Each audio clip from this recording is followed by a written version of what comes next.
Touhid Hussain, aux Affaires étrangères du Advisor gouvernement for the provisoire de Ministry of Bangladesh. Foreign Affairs of the Interim Government of Bangladesh.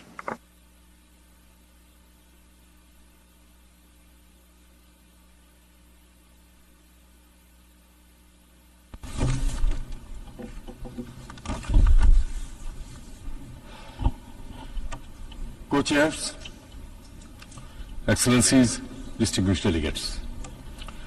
At the outset, I thank the co-chairs, France and Saudi Arabia, for convening this high-level conference at the time when unity and urgency are more important than ever in advancing the discourse on peace and justice in Palestine.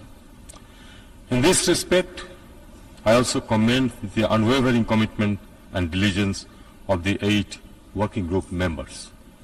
Excellencies, Bangladesh approaches this conference with moral clarity and a solemn sense of responsibility. Our Constitution commits us to stand with those who face oppression and affirms the right of people to self-determination. From our liberation war in 71 to the recent mass uprising in July and August last year, the people of Bangladesh always pursued the right to self-determination. That legacy shapes our empathy and enduring solidarity with the Palestinian people in their legitimate aspirations for an independent, sovereign state.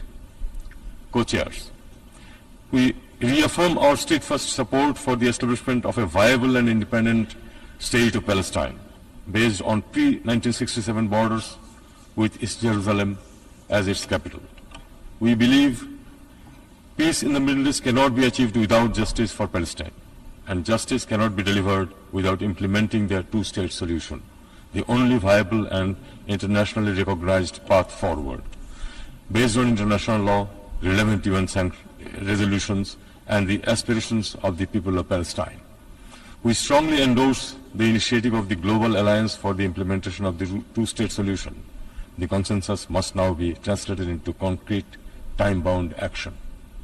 Excellencies, to turn this vision into reality, we must urgently address 2 core challenges.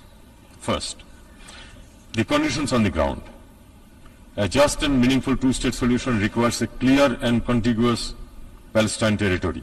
Today, that possibility is being disrupted through the expansion of illegal settlements in West Bank and the systematic erosion of Palestinian presence in East Jerusalem. Bangladesh calls for full compliance with international law in line with the advisory opinion of the International Court of Justice issued on 19 July 2024, ending Israel's unlawful presence in the occupied Palestinian territory. Second, flagrant violation of international humanitarian law unfolding since October 2023, which is unprecedented in scale and gravity.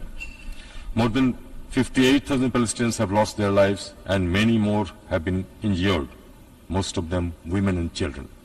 Schools, hospitals and aid camps are under attack by IDF, with countless bodies lying beneath rubble in Gaza. We are undoubtedly witnessing one of the gravest genocides of our time. Bangladesh condemns this genocidal killing in Gaza and calls for accountability of the perpetrators. Use of starvation as a weapon by Israel is absolutely not acceptable. Co-chairs, words alone will not heal the sufferings of the Palestinian people. Our actions must be visible. From this conference, we simply cannot go back to where we were.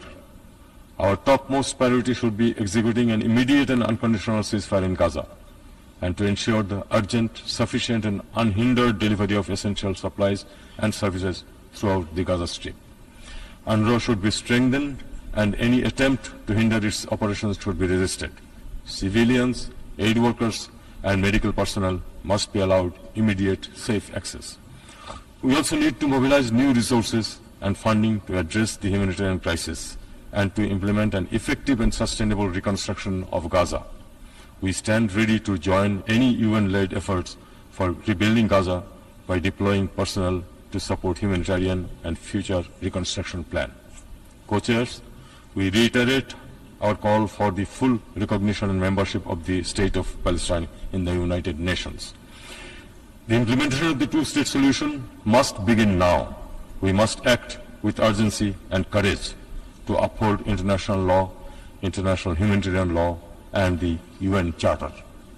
let us reaffirm our collective commitment and take our position to the right side of history.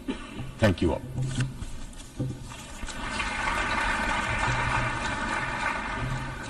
Je remercie le conseiller aux affaires étrangères du gouvernement provisoire du I Bangladesh. thank the advisor for the Ministry of Foreign Affairs of the interim government of Et je donne maintenant la Bangladesh. parole. We do not currently consider the recognition of a Palestinian state to be the right step. It could be one of the last steps on the path to realizing a two-state solution. The federal government therefore does not plan to recognize a Palestinian state in the short term.